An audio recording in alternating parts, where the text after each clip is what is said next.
Hello বন্ধুরা, সবাইকে নমস্কার, গুড ইভিনিং। আজ আমি বানাচ্ছি কলার ডালের রসবড়া। কলার ডালটা আমি ভিজিয়ে রেখেছি 4-5 ঘন্টা আগে। এখন ডালটাকে ভালো করে ধুয়ে নিব। ডালটা ধোয়া হয়ে গেছে।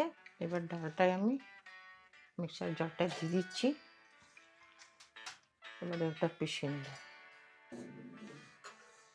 এই যে ডালটা পিষা হয়ে গেছে, এবার ঢেলে নিচ্ছি।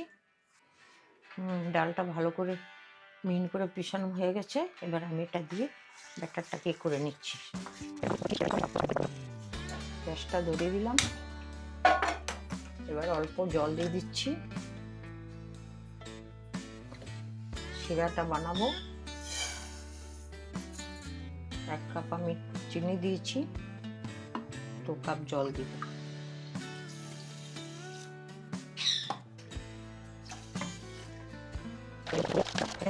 তিনটে এলাচ রেখেছি, এলাচগুলো একটু মুখটা ফাটিয়ে দিয়ে দিয়েছি। বেশ ফুটছে শিরাটা, চিনিটা গলে গেছে, একটু বাকি আছে। শিরাটা বেশি মোটা হবে না, বেশি পাতলা হবে, হাতে একটু লাগবে, চেটচেট হবে। হাতে ধরে দেখলাম একটু চেটচেট করছে। এবারে হয়ে গেছে। গ্যাসটা আমি বন্ধ করে দিচ্ছি। গ্যাসটা ধরিয়ে আমি কড়াইতে তেলটা দিয়ে রেখেছিলাম, এই সবটা দিয়ে দিচ্ছি।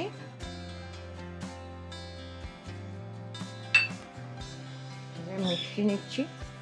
সবটা দিয়ে আমি ভালো করে কলার ডাল বাটাটা মিশিয়ে নিয়েছি। এবারে আমি একটা করে দেব। তেলটা ভালো গরম হয়ে গেছে। এবারে এক এক করে আমি বড়াগুলো ছেড়ে দিচ্ছি।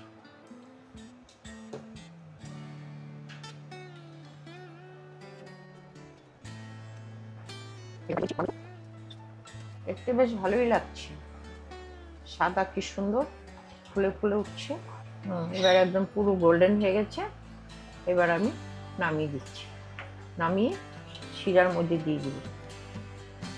এই যে দেখুন ভেতরটা কি সুন্দর হয়েছে। এবারে বড়াগুলো আমি শিরার মধ্যে ঢেলে দিচ্ছি।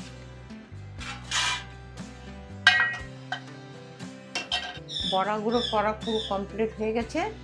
আপনারা খেয়ে বলবেন কেমন হয়েছে। তো রসবড়া মায়ের কমপ্লিট হয়ে গেছে, খেয়ে দেখছি কেমন হচ্ছে। খুব ভালো হয়েছে। চিনি শিরাতে যে এলাচ দেওয়া হয়েছিল ওটার খুব ভালো একটা টেস্ট আসছে। মৌরি দেওয়া হয়েছে, ওটাতে খুব ভালো টেস্ট আসছে। ওটা মিলিয়ে আপনারা ট্রাই করে দেখুন। বহুত ইজি রেসিপি, বাস ডাল ভুজাও, বড়া বানাও আর রসে দিয়ে দাও। ইজি রেসিপি আছে, ট্রাই করে দেখবেন আর আমাদের কমেন্টে জানাবেন কেমন লাগছে। দেখা হচ্ছে আপনাদের সাথে নতুন কোনো রেসিপিতে। ততক্ষণের জন্য বাই।